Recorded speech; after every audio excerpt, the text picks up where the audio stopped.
So, hello and welcome to the Pro Gamers Podcast, when you can find all the good video game news and discussion you need to know about the gaming industry. I'm here with my new co-host Isumaforever. So, Isuma, would you give us a little background about you and your gaming journey?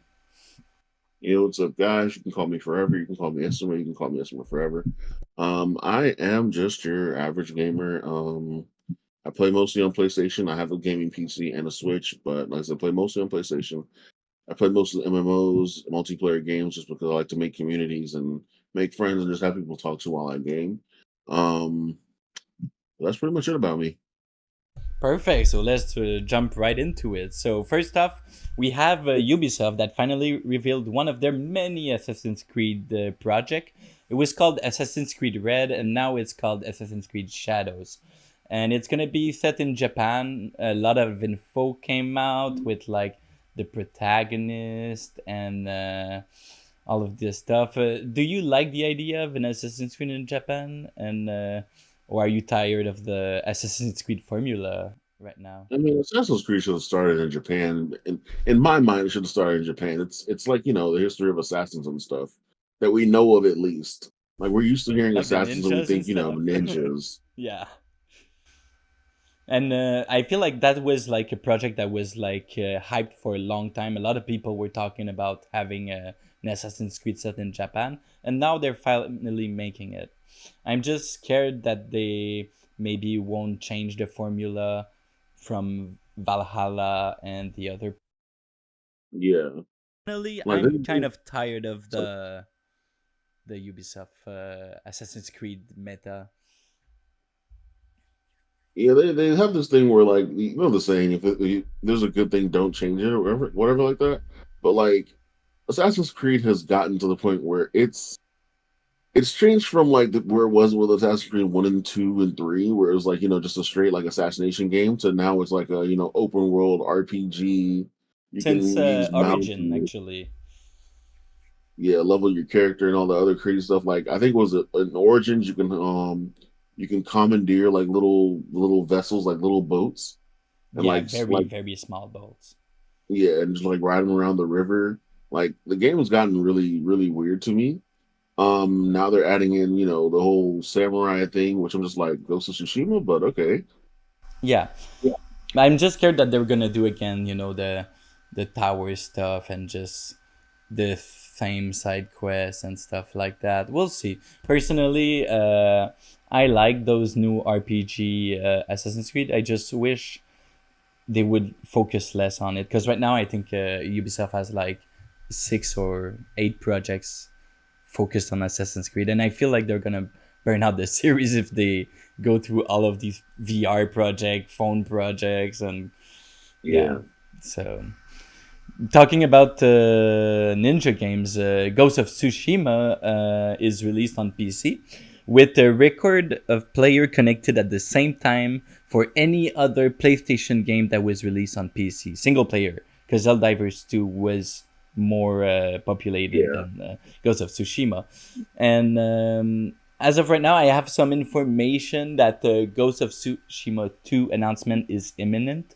It's been 4 years since Sucker Punch announced anything, and Oh now wow. they're gonna be having probably a PlayStation conference soon. And from what I heard, Sucker Punch would be working on a Ghost of Tsushima 2, a sequel. So, do you think it would be the right choice for Sucker Punch to make a sequel, or would you like them more to go back to the infamous series? I mean, so with Assassin's Creed showing off their whole samurai shtick they're trying to do now, I think Ghost of Tsushima coming out with another game, capitalizing on the success of Ghost of Tsushima 1. I think it'd be a good idea. I mean, the game is not a bad game. I played the beginning of it. I didn't play because, like I said, I mostly play multiplayer games. So Yeah, as a it was single a single player player game, game. I love the Ghost of Tsushima. It Yeah, was really I good. played a pretty good chunk of the beginning of it. I want to say I got at least like a good 60 hours of playtime without actually doing main missions. I was just running around the Yeah, map, like completing like the camps and stuff. So I was having a lot of fun with that. That was my main thing of doing that. Um, but when it comes to like the next game, I want to see more multiplayer. Like I said, I'm a big multiplayer guy, and this game Yeah. feels like it would be a good multiplayer style game. Well, have you played the update they released on the first Ghost of Tsushima? It's called Ghost of Tsushima Legend. Yeah, I downloaded the DLC. I played it with one of my friends. It felt good, It was but it really felt like good. they could do more. Yeah, of It felt like they course. could do a lot more. It was more focused like on a raid. It was more like a Destiny Yeah. style of multiplayer. But I thought it was really interesting to see like a raid level multiplayer game with the single player Hmm. gameplay. It was really weird, but I thought it worked pretty well for what they did. Yeah. Personally, I am a big fan of Infamous. I would like them to go back to Infamous, like with the Japan team, like Ubisoft and Okay. all of the other devs. Like we just had the release of Ronin on PlayStation 5, another open Yeah. world samurai stuff. So yeah, for me, I love the, how do you say that, the superhero of style of Infamous and everything. But yeah, Ghost of Infamous Tsushima. was a really good game. I feel like they didn't expand as much on the world for the game as I wanted to, as I wanted them to personally. Because Infamous 2, like they stuck to this weird formula of pretty much these like city defense missions. Yeah. And like Infamous 1 for me was an open world game. Like, you were just everywhere fighting everything. And then they stuck you in this little weird like city defense simulator in the second one. And it was kind of just like, what Well, in the what happened second to one, the it's because greatness of the there's a first one? giant coming to the city, so you have like to do the objective before he comes in. Uh, Yeah, I thought the second one was just better in the way that they use the powers. Like there was more options than in the first yeah, game, and the melee was a definitely. little better. For me, I think it was the third one that really didn't surprise me at all. Like the one with the three powers, and you play the son of the guy. I felt like all of these powers were good, but not great as the electricity power. When you focus everything on electricity, I thought it was giving you a lot of range of good abilities. But then you have four Yeah, set of smaller abilities, and I felt more restrained in my evolution yeah, and stuff on the third game. But yeah, personally, I'd like to see them try a new one too. I think yeah, this series has still life to give. Infamous, I feel like it's not finished, you know. definitely. So now we have third news today was a big PlayStation change actually. PlayStation had a change in leadership structure. So Jim Ryan left as a CEO, and beginning on June 1st this year, Hideaki Nishino and Herman Holst will both be reporting to Iriko Totoki, which is gonna be the CEO.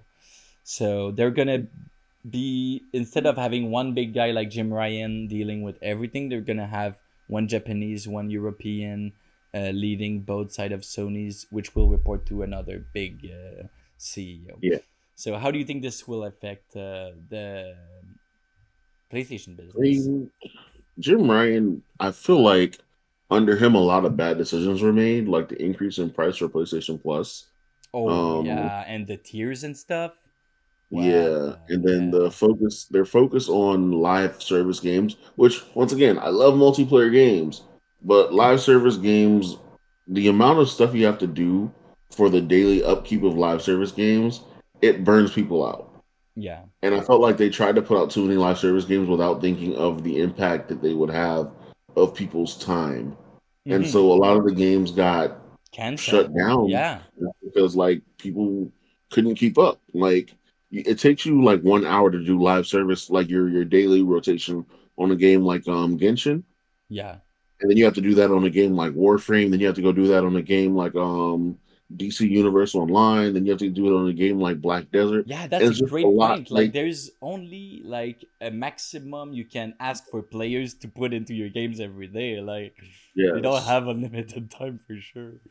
like everybody wants to be gamers. They don't want to be focused on like just one game forever. Yeah, And so, like, I personally like to play multiple games, but if the game does not respect my time, I won't play the game for long. Like, it'll mean me missing one day of like login and like just the rotation.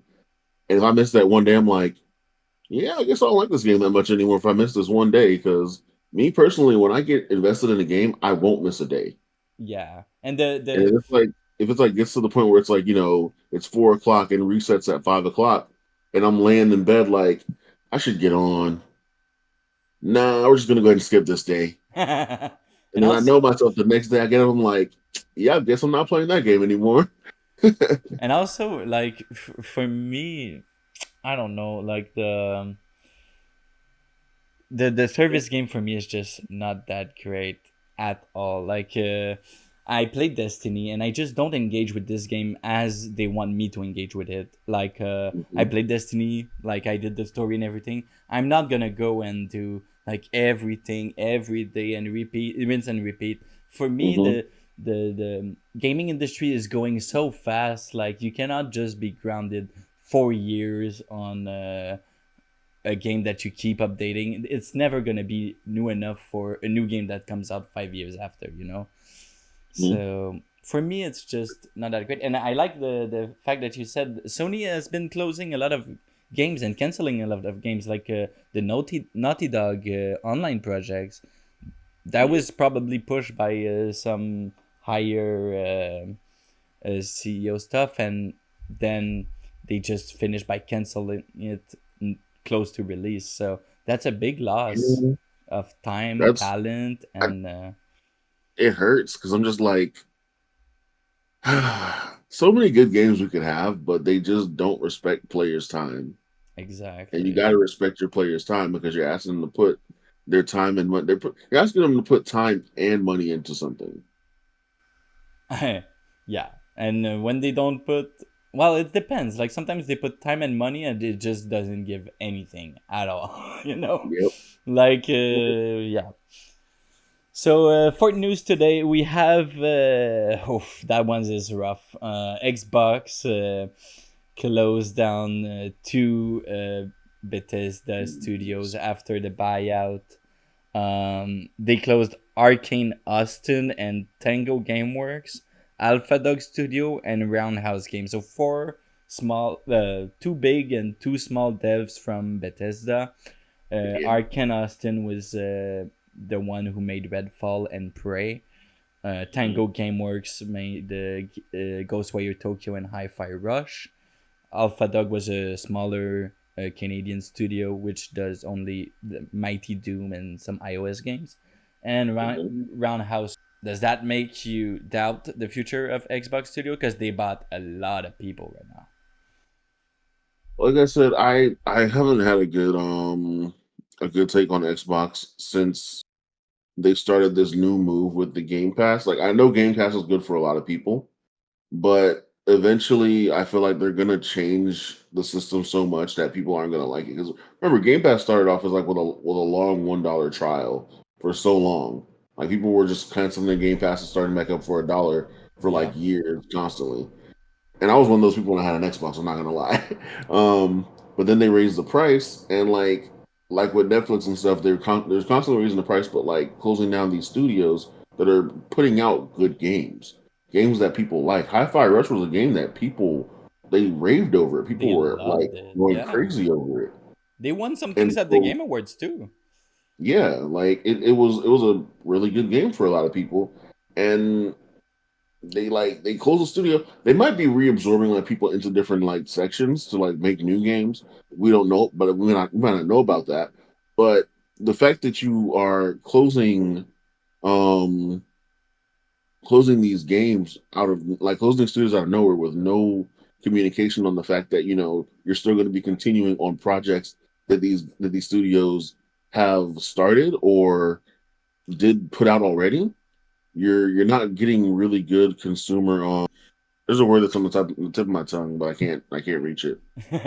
Well, it's like a miscommunication, Yeah. they don't communicate enough on what they're doing, and like disclosure came out of nowhere. Like these studios were doing great other than the Redfall mess up, but still you heard from the Redfall devs, they were saying when they released it they wanted the game to be canceled. They didn't want to do an online game. They were pushed to Hmm. do an online games.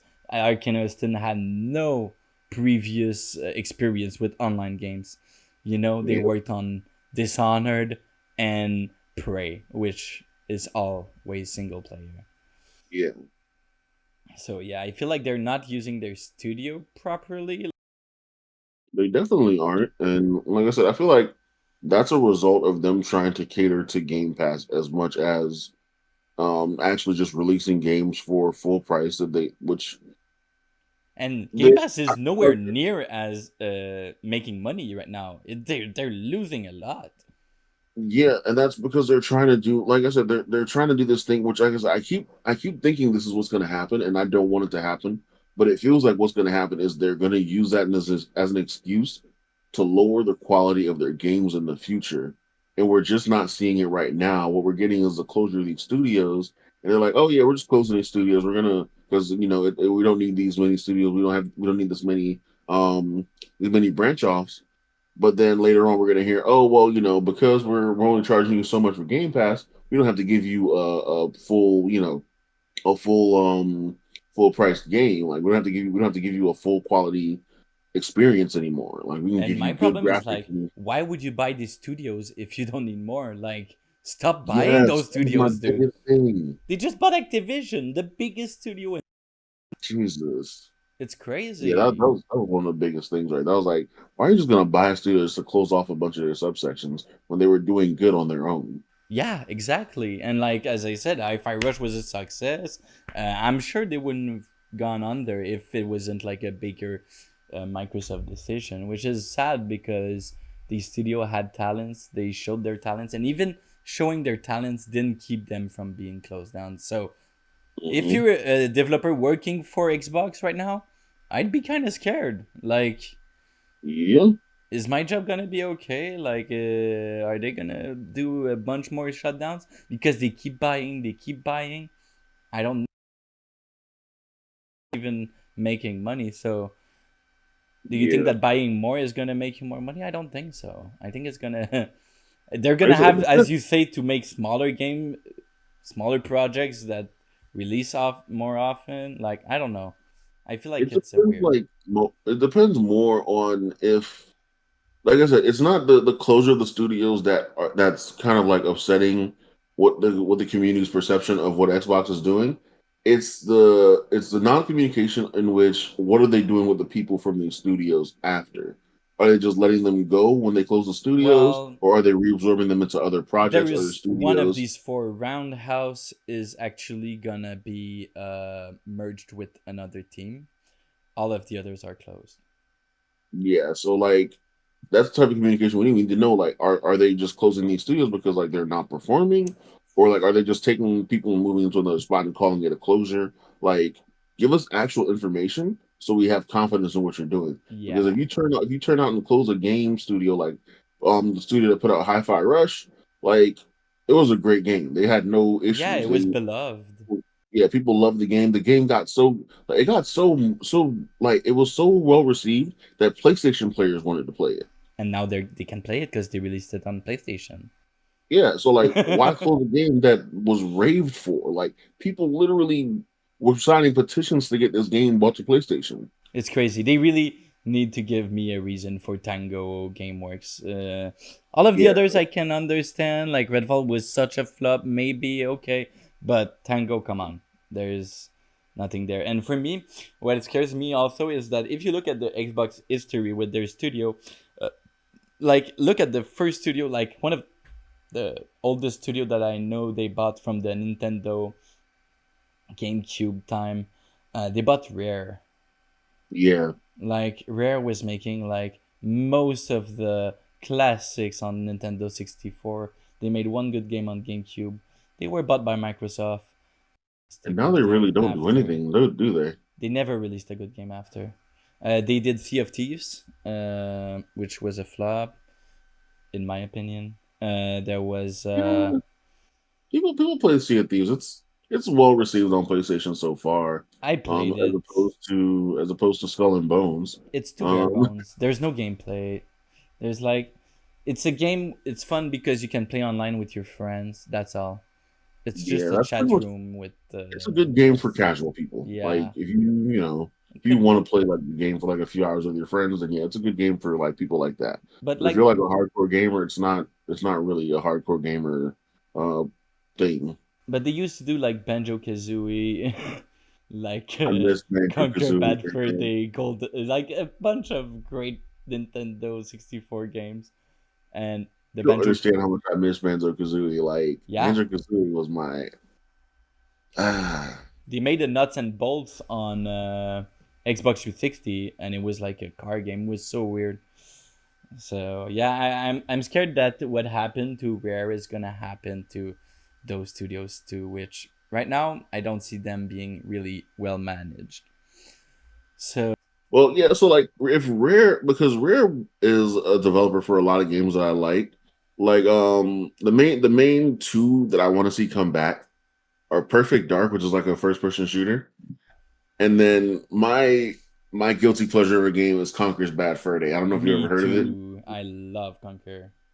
Conker's Bad Fur Day was a great game. I shouldn't have played it when I was a kid. It was not a game for children, Yeah, me but too. I played now it as a that kid, but it was just really fun for me. I don't yeah, know. it was a really fun game. It was also very good looking for the time. It was at the end of the life of the N64, and it was one of the most Definitely, beautiful game on the Nintendo 64. definitely. Yeah. So moving on, we had a big release this week. It was Hellblade 2: Senua's Sacrifice. So the reviews are out. It got an 8 out of 10 on IGN. And the review embargo didn't lift until the day of release, which I thought was weird.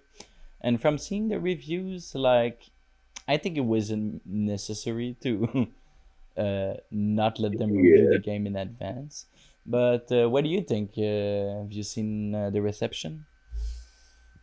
yeah. I think they saved the embargo date until the release date because they knew what was going to happen because they undersold on this game. The original Hellblade, I've had friends that played the game, lead the game. I bought the game because of a lot of people told me to buy the game. Once again, like I said, I'm a multiplayer guy. I don't really play single player games Yeah. much. There are very few single player games I'll buy and play the day of and then beat it, just because the story is told is like I hear is really great.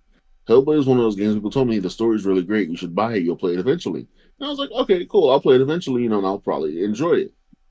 From the friends that raved about the Hellblade one, they weren't really saying much about Hellblade 2. They were like, I think we'll go ahead and skip this one. Because one friend bought it and he's like, yeah, man, um, I saw the reviews and I don't he doesn't like IGN at all, first of all. So he's like, I saw the reviews. I think IGN is being paid for. And I was like, IGN is definitely paid for. But he said the game lasts like 6 hours max. And I was like 6 hours total. You do everything in a 6 hours. Like, yeah, like just a little over 5 hours. And I was like, how much is the game? And he's like, full price. And I'm Full like, price, yeah. full price for 5.5 hours, 6 hours? And like, yeah. And I'm like, this game has got to be like, it's got to be the best game ever. It's got to like increase serotonin levels, bro. Like it's got to reach out of your screen and give you an experience because there is no way a full price game is 5 hours long, 6 hours long. Yeah, my problem with it is also that they gave the studio 5 years, a bigger budget. They were one of the first studio bought by Microsoft a couple of years ago, before they bought Microsoft, Bethesda, and before they bought Activision. It was one of the Mhm. first studios, so they bought them like 4 or 5 years ago. They gave them 5 years with a budget and everything. They worked with Unreal to make the graphics look really good, and they released a game that's 6 hour long. Like, they're Yeah, not an indie anymore. They're working with big guys, which the first game was great.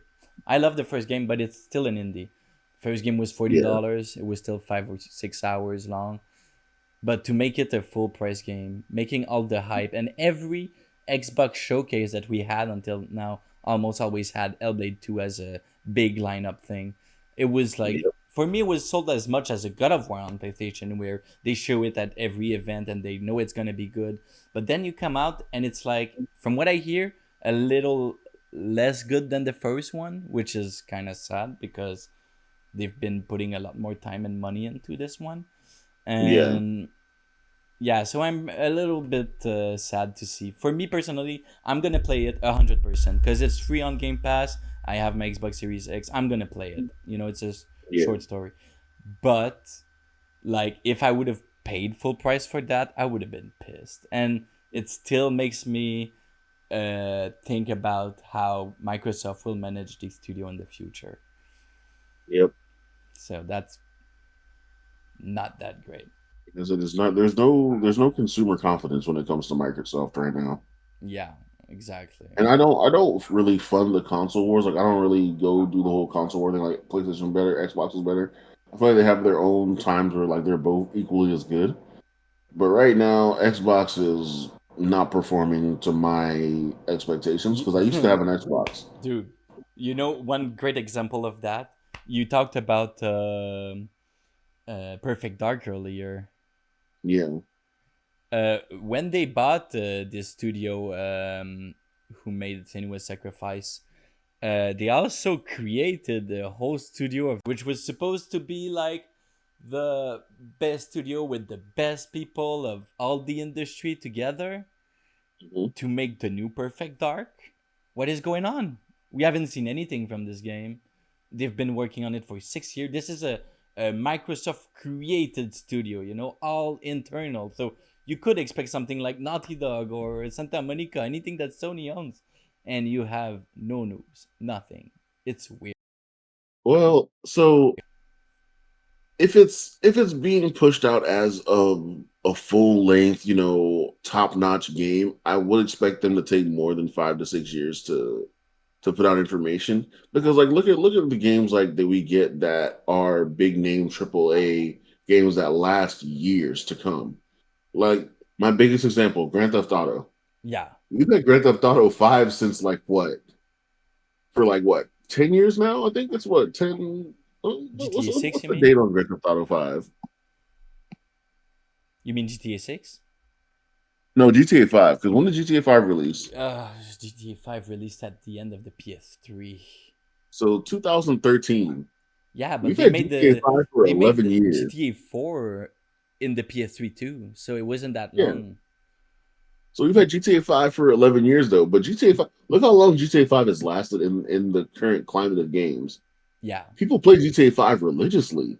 It The turned online into from a really single really player game. helped. Really helped. Yeah. It turned from a single player game into an online cult game where people RP, people live their other lives on GTA 5. Like there are streamers that have turned this game into a lifestyle. They make crazy stuff. They make crazy content about it. And so if the next game that Xbox puts out is like that, I don't mind it lasting longer. Like I don't mind the development taking longer and we don't hear anything about it. Because Yeah. we haven't heard anything about GTA 6 since the last trailer.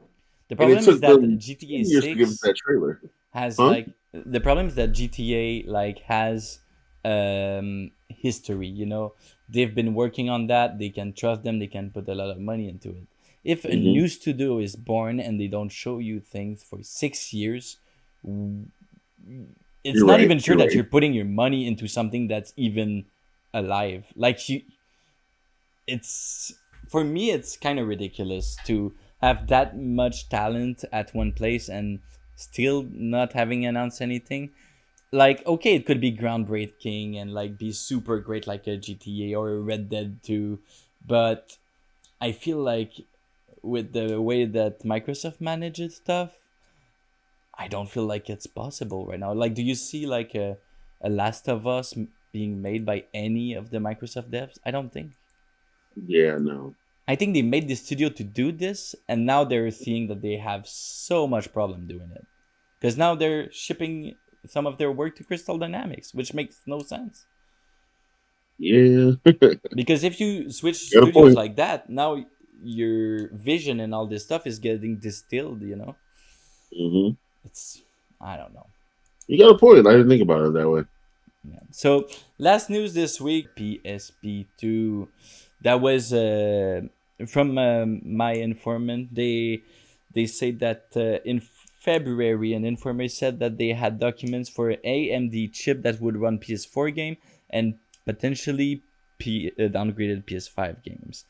And there's another Russian Twitter called Anton, also referred to a portable console that Sony is working with a launch lineup of only PS4 games. And Hmm. Sony on a Sony job listing, they research for an employee to adapt old code to a new CPU architecture with an ARM model. So this is like a portable iOS type of programming architecture. So to maybe put some PlayStation 4 code into a portable hardware. So would you be interested in a new Sony portable console and that could play like games as beautiful as PlayStation 4 games? Like, what do you think? That's a tough one.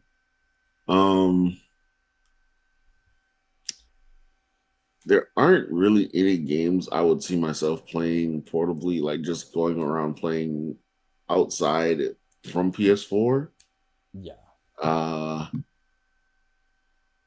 but I could have swore Sony said they were done with like the portable systems, like they were done with their standalone portable systems like PSP and PS Vita.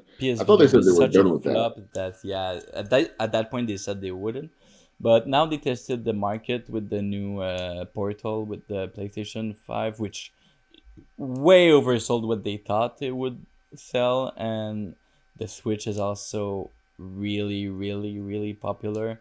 So I think they're thinking about going back to it a little bit. Well, the thing is, the Switch has games that people want to play that are the Switch has a cult behind it. Like Yeah. Nintendo has a cult set of followers that play their games religiously. Like they have the games for it too. Like you can play games like Pikmin, Animal Crossing, Super Smash Bros. You have your Pokemon fans. The Switch has exclusivity behind it that really holds it together. PlayStation doesn't have games that you could just sit there and play out in public and play with friends and play as just a relaxer. Yeah, it's not like as family friendly as all the Yeah, Switch games and stuff. like I The can pull out my Switch and play Pokemon Unite with one of my friends. Like we can go run a rank match or something, or we can decide like who's paying the check over a game of Smash Bros or something like that, or play Mario Kart and decide who's buying groceries for the week or something. Mhm. But like with with PlayStation, like what are you gonna do? Like pull up Tekken and play Tekken? I guess Like so. a match of Tekken for It's more like a Steam Deck thing. I think they want to do. More regular games on the go. But for if they're me, gonna do that, then just give Steam their catalog. Like sell Steam your catalog for PlayStation and make money that way. To be honest, like yeah, and they're already starting to do it. So why not just adapt them to yeah, the like Steam I don't Deck see the and reason of bringing a whole nother console. I get hardware? it, keep it Yeah. in your ecosystem, but And what is messed up with me that I don't like about PSP, PS Vita, and all this stuff is that they have to take some of the devs that used to make games like we had Days Gone on PS4. Days Gone was before that the devs were only making PS Vita and PSP games, so we would have never had Days Gone if they weren't dropping those handhelds. And when they do a handhelds, they split their studios to make games on it. I'm already not that for the PSVR thing where they have some devs making exclusively PSVR titles. I wish that like VR was more like integrated into normal games or whatever. Like I don't want to sacrifice like regular old game for smaller VR experience. But yeah, VR hasn't reached a point where I would honestly try it yet. That's just from my own personal perspective. I have a I have a very warped sense of what I want from VR though because of anime and like and movies like Ready Player One. So like I want like a full experience. That's the I want thing, like though. Like they don't give you at all experience like that. Like it's very yeah. small experience. That's what I'm waiting for is the full experience. Like I need a track deck treadmill that I can run on while I'm playing the game. I need a full haptic bodysuit. Like I need the experience. I'm not gonna like, sit in my chair and just oh my god. Yeah, and also makes me sick. Like sitting and walking in my eyes, it's pretty weird. Like you need to have something to walk, and I think that would get rid of all the sickness related to Yeah. and nausea related to PSVR for sure. But yeah, so yeah, that was a great podcast. I think we had a lot of interesting points and discussions. I was happy to have you, Isuma, and Thank you very much. have a great day. And for all the people listening, you can like and subscribe, and see you next week. Bye bye. Peace.